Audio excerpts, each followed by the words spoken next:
Good morning, everyone. Good to see you. I have a very special guest. My name's Punam Kaji. I am Assistant General Counsel at Benny Keith Company in Fort Worth, Texas. And I am a labor and employment specialist. I'm board certified in labor and employment law. And I've been practicing for almost 10 years now. And I'm really passionate about workplace environments for workers, but for lawyers like us. So I'm excited to talk today.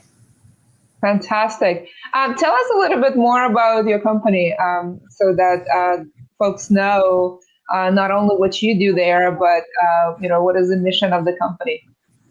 Yeah, absolutely. So Benny Keith Company is a food and alcohol distributor. So the company distributes food to restaurants that people go to, beer and other beverages to bars and grocery stores. It's kind of interesting to see the supply chain and understand where everything comes from. We are primarily in Texas and the Southeast region, the United States. So if you haven't seen us, you might be up north or on the West Coast. Otherwise, people usually see our trucks on the road and often send me a picture of me like, hey, look, I saw your trucks on the road.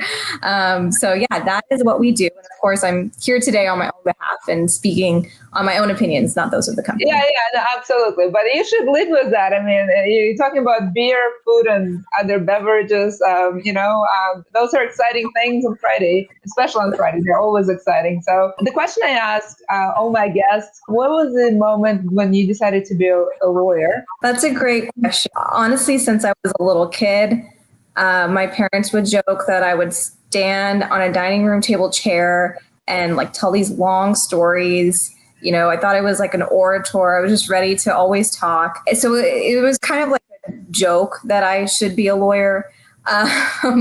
But truly, being a South Asian woman and the daughter of immigrants, like there weren't a lot of lawyers around, a lot of lawyers in my family to know what that actually looked like. But I kind of had ingrained in my mind that I wanted to be an advocate, that I love public speaking.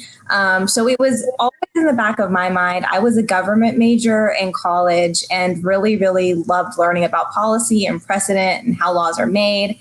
So I thought either policy route or the legal route, but I wanted to see what litigation was all about. I wanted to see if I, wanted to be a litigator. So law school made the most sense next. So note to self, be careful, what you joke about, because every joke has a little bit of truth and sometimes they actually become true. So as a mother, I definitely noted that. Did you go in house right after law school, or was there other adventures? So I went to a big law firm, Haynes and Boone, headquartered in Dallas, and joined the labor and employment practice there, and actually moved over to the Houston office for a while, worked at the Houston office for about 3 years. So altogether, I probably did about 5.5 years in big law. And then I really knew that in-house was the right next step for me. I had colleagues who would kind of talk to me about what it looked like. Of course, you never really know, but it is kind of one thing that I've learned. But I was interested in transitioning and started to really keep my ear to the ground and look for those opportunities. I kind of had a similar path. I went to big law and then I went in-house.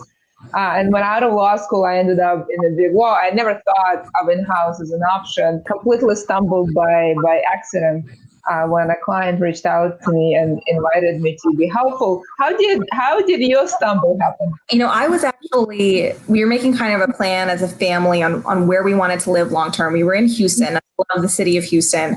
But we needed to be back in the DFW Metroplex for the long haul. And so I was kind of thinking through what that looked like. I really enjoyed Haynes and Boone and working there. So I knew that I didn't want to look for another firm. I did end up moving back with Haynes and Boone to Dallas. They were very gracious about all these moves in my life.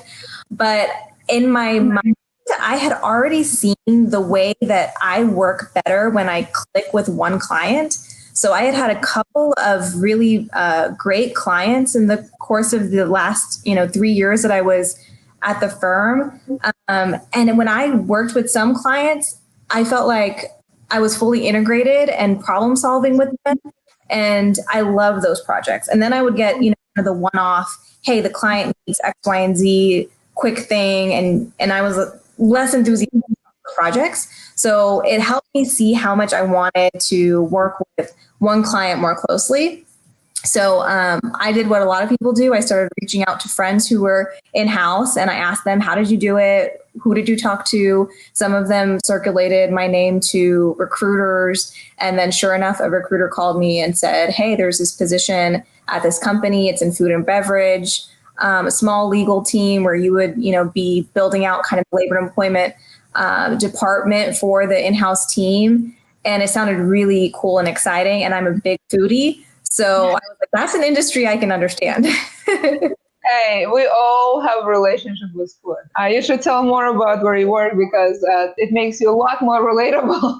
Yeah. Because we all have a relationship with food. Let's talk about career and whether or not, I understand being a South Asian woman and an immigrant. I certainly have a lot of, I can relate to being an immigrant and the first and only lawyer in my family, and the pressures that may entail. Once you became a lawyer and set on this journey, was there sort of unexpected difficulties or things that you did not quite imagine, even though you might have imagined being a lawyer relatively young? Yeah, that's a good question. I think for me, I grew up in San Antonio, Texas, which is a majority minority community.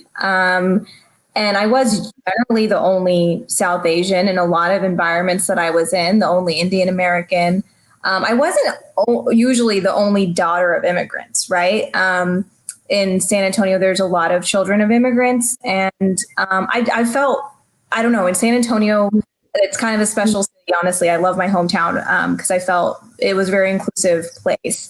I almost think the first time that I realized my minority status was when I went to law school. And it was honestly the first time that I looked around and I was like, okay, there are not people who look like me, not only in the classroom, but whenever we have speakers come in or networking events. And it was the first time it kind of struck me.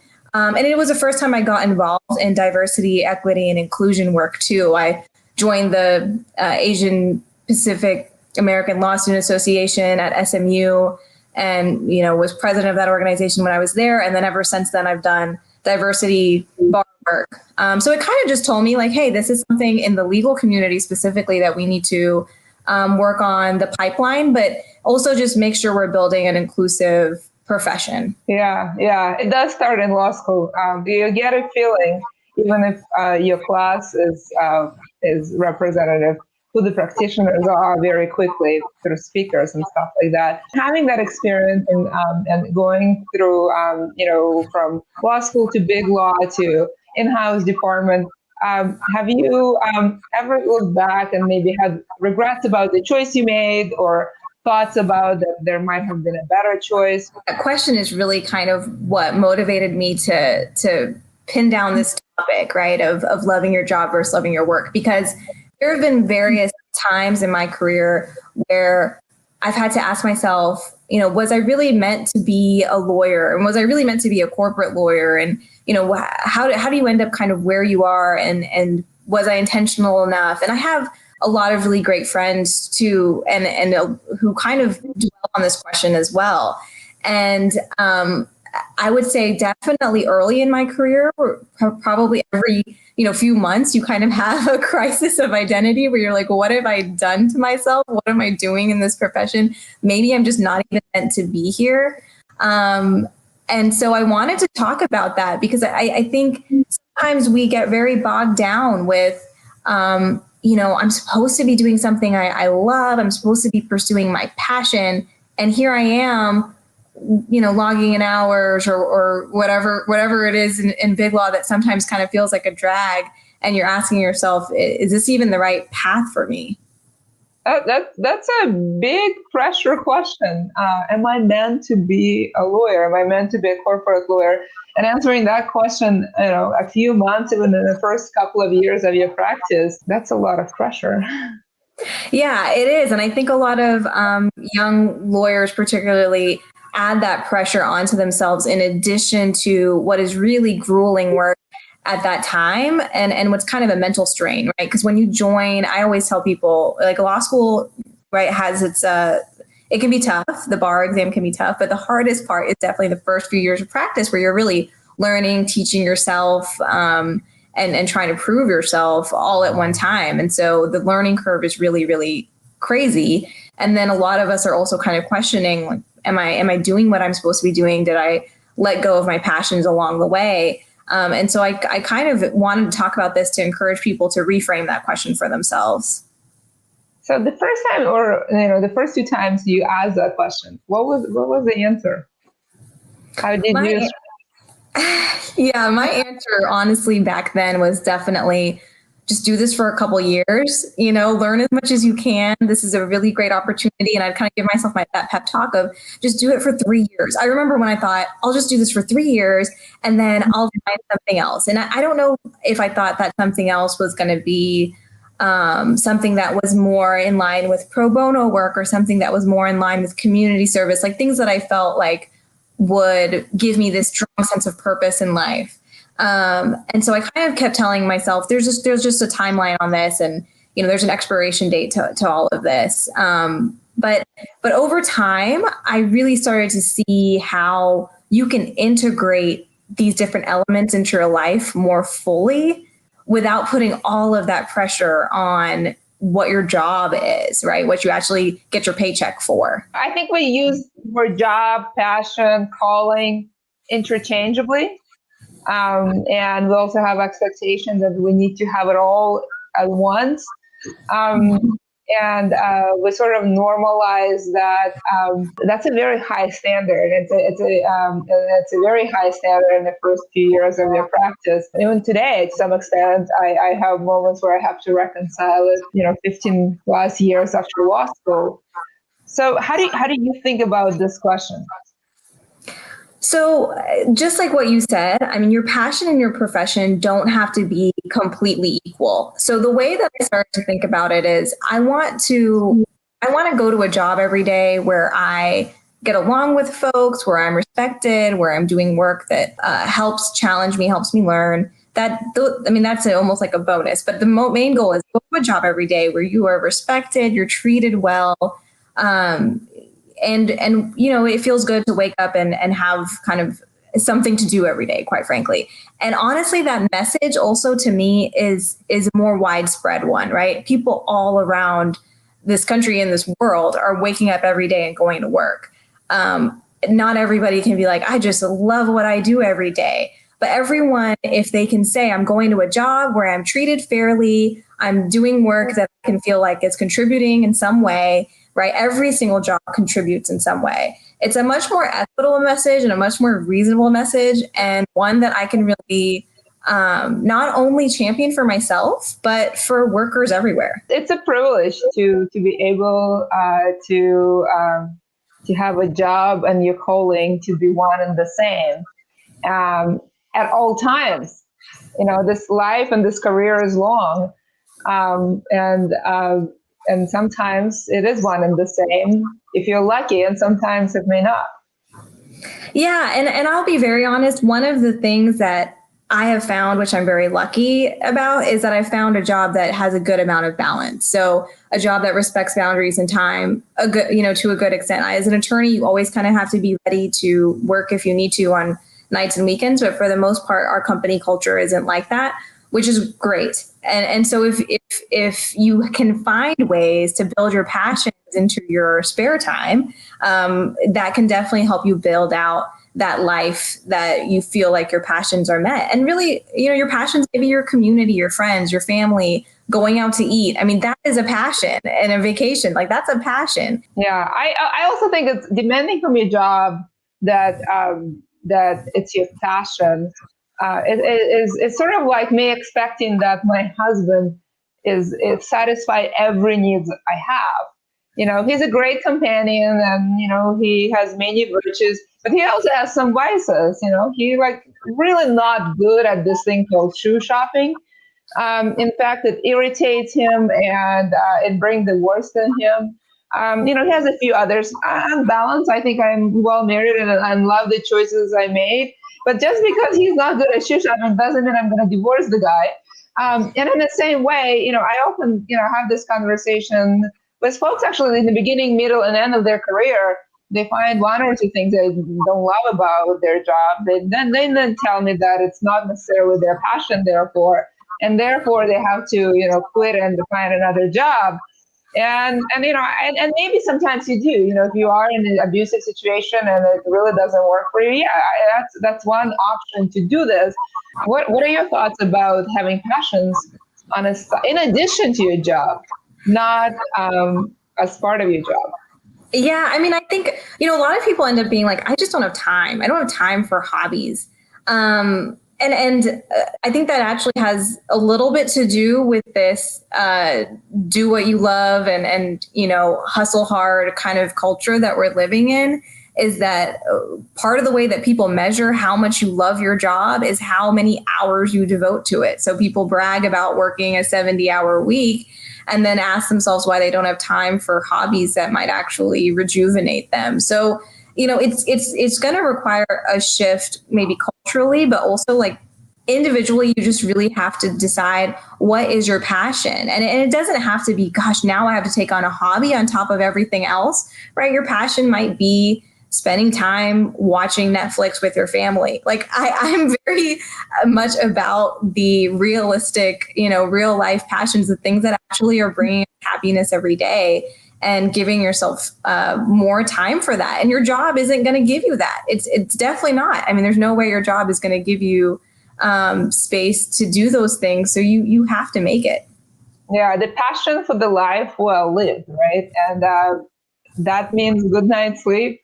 That means meals with your family. That means, depending who you are, spending more or less time with your kids or your husband, who may or may not like shoe shopping. One of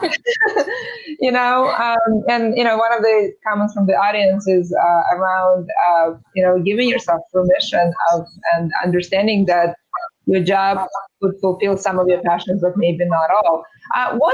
Practically speaking, do you have any tips that you personally feel work really well for you in kind of reaching the happiness professionally, or you've seen other examples that really bring passion and life and allow your work to support it? Yeah, I mean, I guess my first tip is almost just on this whole mindset when you're going to work. I think if people start to ask themselves more of, do I like who I'm working with? Do I like the teams that I'm working with? And do I feel like I'm being respected at work? Like those are probably really important questions. And if those aren't happening, like you kind of said at one point, like if you're actually in a work environment that's abusive or you're being harassed at work or anything like that, then you need to this conversation isn't really about that. You have a different problem, right? You have a different problem. But if you're in a space where you're respected and you're in a good team, I mean, I just read a study that 70% of workers said friendship at work is the most important part of job satisfaction for them. So, consider like, okay, actually, I'm pretty satisfied. Like maybe just change your frame of reference on how satisfied you are. Are you living out your calling? Have you found your passion and you've monetized it in a career? That's not really the question, right? And so once you change the question for yourself, you're almost automatically going to be happier and more satisfied and take some stress off of your spirit to maybe find some time for those lighthearted passions.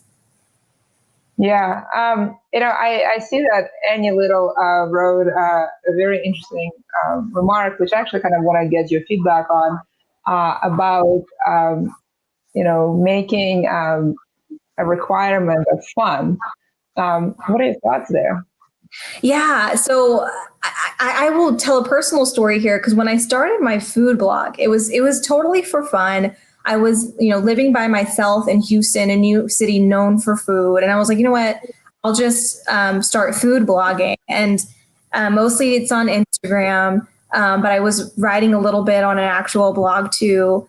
And I caught myself starting to be like, let me make a content schedule for this. And, let me make a plan for how I'm going to take this food blog, to the next level. And then I had to wonder, like, wait, why did I start this in the first place? It was because I was in a new city and exploring something just for fun. And I couldn't believe how quickly I had made it something stressful for myself. And really the world around kind of pressures you to do that. Like, I genuinely felt like I was like, I need to figure out all the right hashtags to do this, need to make sure I'm getting enough likes. I still have it. I don't even use hashtags and I don't really measure likes. It's genuinely just kind of like my food journal. And it's so much more fun once I reset and reminded myself that this was just for fun. And that's perfectly okay. How long have you been doing it? I think I've been doing it since 2015. So quite a while. Yeah. How do you feel about the fact that you're not monetizing it? Oh gosh, I'm so grateful. Just fine, Olga. Just fine. Yes. No, really. I mean, so sometimes I get messages, on, do you want to promote this thing or do you want to become a partner on this? And at first I was like, I don't even know what these messages mean. But it helped me kind of reflect and be like, wait, this was genuinely just for fun. I like cooking for fun. I like eating out for fun. And I think that's, we almost have to protect our fun right now because we really do live in a time where everything is expected to be an LLC, a side hustle. Everyone's like, oh, I'm sure you've got some other hustle on the side to get you out of your corporate job. There's all these ideas out there. And when I tell people like, no, I genuinely do all of that stuff because I want to, there's almost a level of like skepticism around it.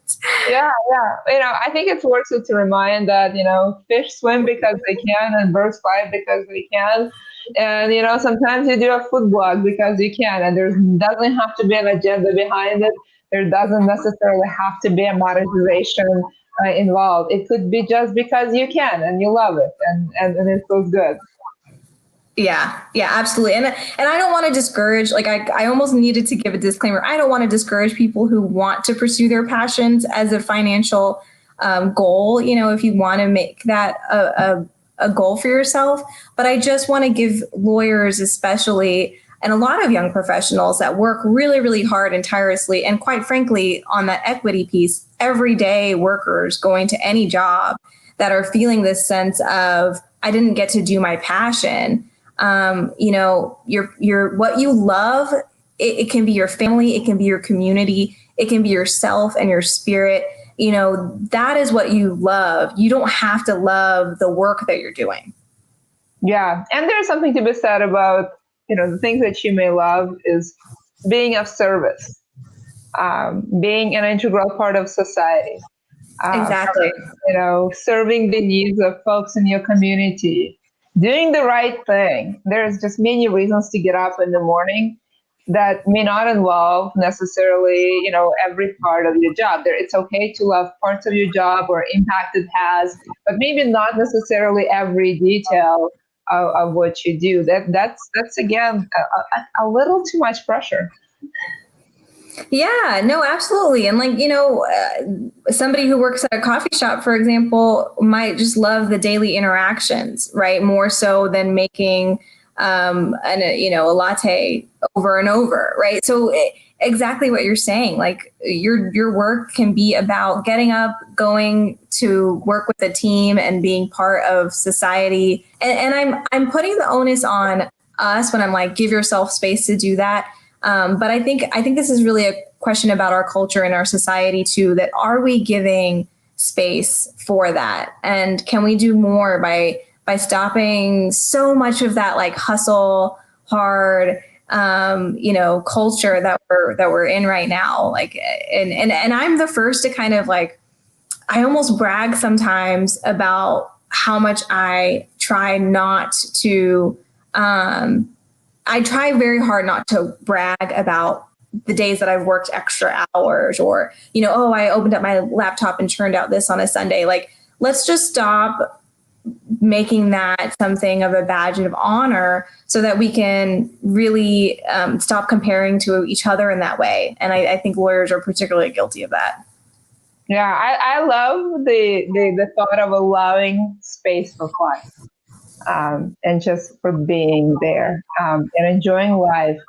and sit with it. I think it's a good thought. So yes, do you allow your space for fun for life?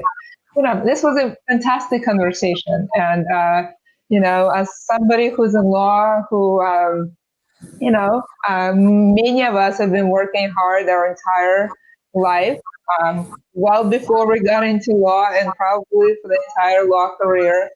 I love the message of allowing fun and creating space and being there. So thank you so much for joining me this Friday. It was fun. Yeah. Well, thanks everyone for joining, and definitely create some space for fun. Bye, everyone.